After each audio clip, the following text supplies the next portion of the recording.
Welcome back. हमारी खास चर्चा में आपका एक बार फिर से स्वागत है। मेहता जी, हम आपसे ये समझने की कोशिश कर रहे थे कि आगे जाते हुए कैसा हाल रहने वाला है। अब सरकार क्योंकि इंपोर्ट ड्यूटी बढ़ाने का कोई निर्णय नहीं ले रही, आप लोगों ने मांग भी रखी है, तो जाहिर तौर पर अब पूरा मार्केट है वो ग्लोबल यहां पर ग्लोबल ट्रेंड को फॉलो करेगा।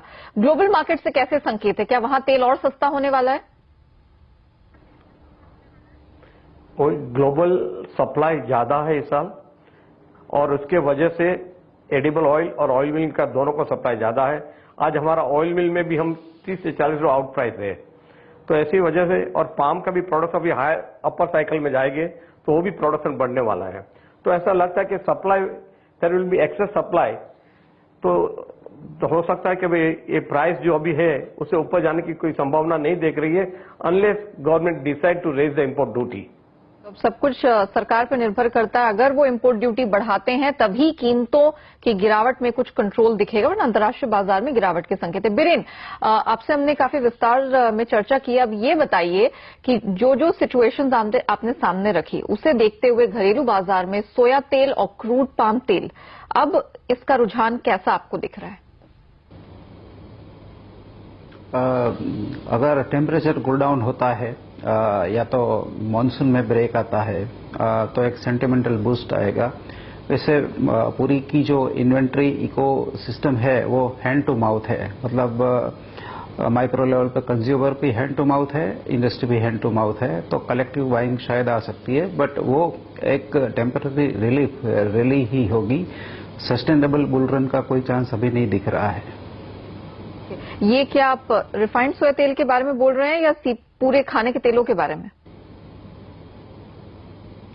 सभी में, क्योंकि थोड़ा मुझे केनोला में भी प्रॉब्लम लग रहा है। यूरोपियन केनोला में भी थोड़ा प्रॉब्लम है, कनाडा में ड्रॉट है, इसलिए तो सोया और रेप मस्टर्ड दोनों में मुझे बाउंस दिख रहा है।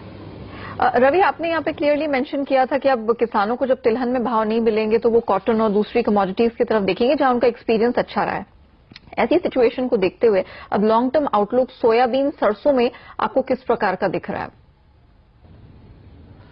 देखिए नेहा जी, लॉन्ग टर्म के हिसाब से अगर आप देखें तो मुझे लगता है कि अभी जो व्यू है आज से 3 से 4 महीने या 6 महीने के पॉइंट ऑफ व्यू से देखें तो ये तो क्लियर है कि प्राइसेस जो है वो ऊपरी लेवल्स पे सस्टेन नहीं होंगे। और अगर पर्टिकुलर लेवल्स के हिसाब से अगर आप देखें तो जैसे रिफाइंड सोया ऑयल की बात करें, अभी उसके लेवल्स को देखें तो लगता है कि शायद 650 रुपए के ऊपर शायद आपको लेवल देखने को नहीं मिलेंगे, लेकिन लोअर साइड पे देखें तो कम से कम 8 से 10% तक का एक करेक्शन देखने को मिल सकता है। पर्टिकुलर जैसे आरएम सीड है तो सरसों जो है वो अब नई क्रॉप के लिए आगे टाइम लगेगा, तो अभी अक्टूबर, नवंबर, दिसंबर में थोड़े से प्राइस स्टेबल हो सकते हैं, लेकिन हायर एंड पे जब भी प्राइसेस होंगे या अभी के जो प्राइसेस हैं उनमें देखें तो करेक्शन होने की गुंजाइश, यानी नीचे साइड के जाने की गुंजाइश ज्यादा है। मुझे लगता है कि 5 से 8% तक का प्राइस में अभी और करेक्शन देखने को मिल सकता है। तो ये अभी फिलहाल तो 3 से 6 महीने के लिए व्यू ऐसे आपको देखने को मिल सकते हैं। यानी कि तिलहन और खाने के तेलों में दबाव रहेगा। स्टेबिलिटी आने से पहले